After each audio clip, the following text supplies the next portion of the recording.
They really treat us like we ain't nobody, just put it like that. Because we homeless, so nobody really, I guess they say nobody really care about a homeless person. I was forced to do things, for money and stuff that I did not want to do, but when you're caught in situations where you feel like you don't have anybody, that's when you turn to the streets, for support.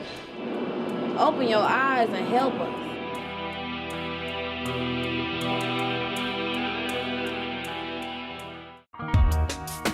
Known for its southern hospitality, beautiful parks, and a city for endless opportunities, Atlanta, Georgia has an estimated population of about 540,900 people. The metropolitan area is one of the country's fastest growing areas. However, on any night of the year, Atlanta's young and homeless are sleeping in shelters, cars, abandoned buildings, makeshift encampments, and on the street. Although counting the exact number of homeless children is difficult,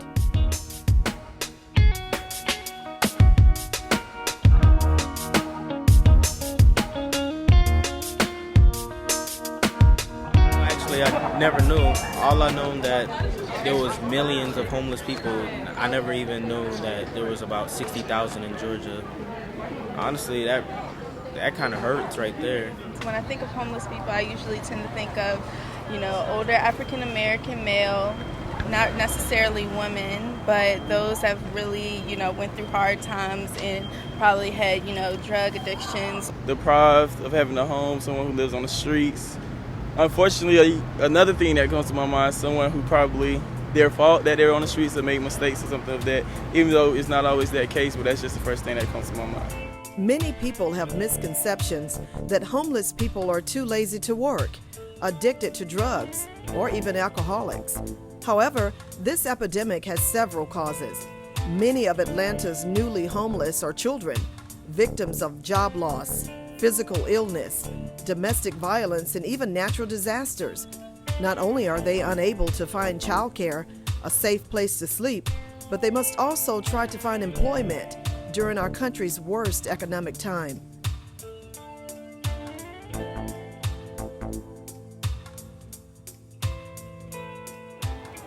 Then we started staying in rooming houses. Then we went from rooming houses to vacant houses. Some family from friends, moving around a lot. More people offering jobs to the homeless, maybe because, we look like we can't work, but, actually people are looking for work. And that's about it, because that's what it's going to take, work, to get back on my feet.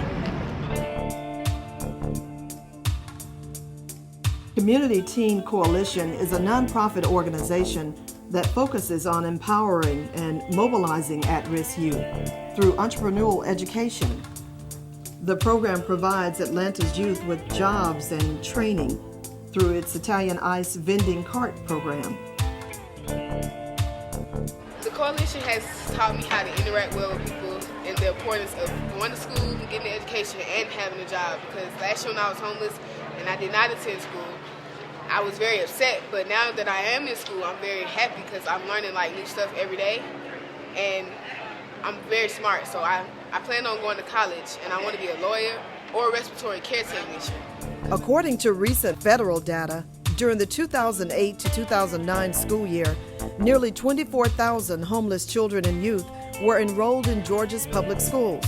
This number, however, is an underestimate, as not all school districts report data to the U.S. Department of Education. Homelessness takes children far away from their own schools and classmates. Here we wake up at 5 o'clock in the morning. When I be in school, I be tired, so it's hard to focus. It's been kind of hard, Everything's been kind of looking up. I've been taking life readiness classes, GED classes, job searching. I already have a job, but I just have to get my verification from my supervisor. So until then, I'm still going to be doing job searches. Graduating from high school is a high indicator of success that puts homeless children and youth on the right path. Unfortunately, most stay only 3 to 4 weeks before moving to their next public school. Director Debbie Allen, Tina Clark, and the cast from the musical Twist came out to support the Covenant House of Georgia's Young and Homeless during a showing of a mural that symbolizes hope by Nicole Blackburn. We're going to take this musical around the world because it is so relevant to the cause and the plight of so many young people today, of so many people today who are lost, abandoned, searching for their identity, searching for love. And that's what our play is all about. Love, say what? Yeah. Like a river flows from one to one. What you say? It's never ending. Love like a flower grows from a tiny seed to a new beginning. Our community sometimes look at it as not in my backyard. A lot of times community people say, well, them homeless people, they're on the streets, how can we get them off the street? One of the things that I believe that we should be doing is educating community people and neighborhoods and businesses about the plight of homelessness and how they got to be where they got to be. How did they get here?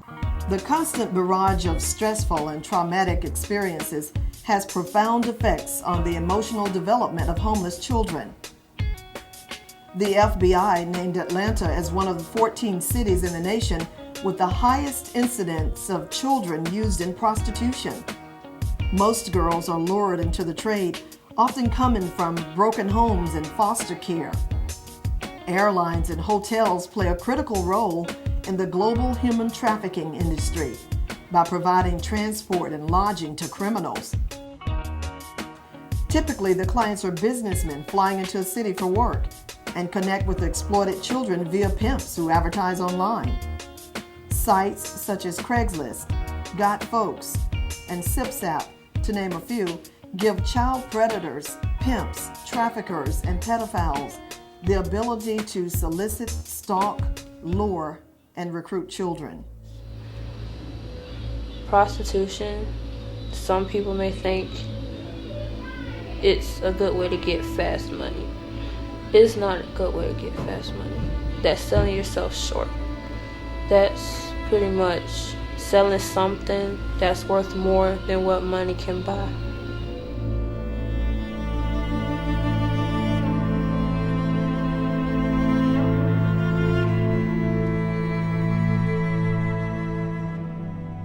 Homeless children are particularly at high risk for being placed in foster care. Many homeless youth have big concerns about their education and well-being. They're moving from placement to placement, living in multiple homes throughout the year.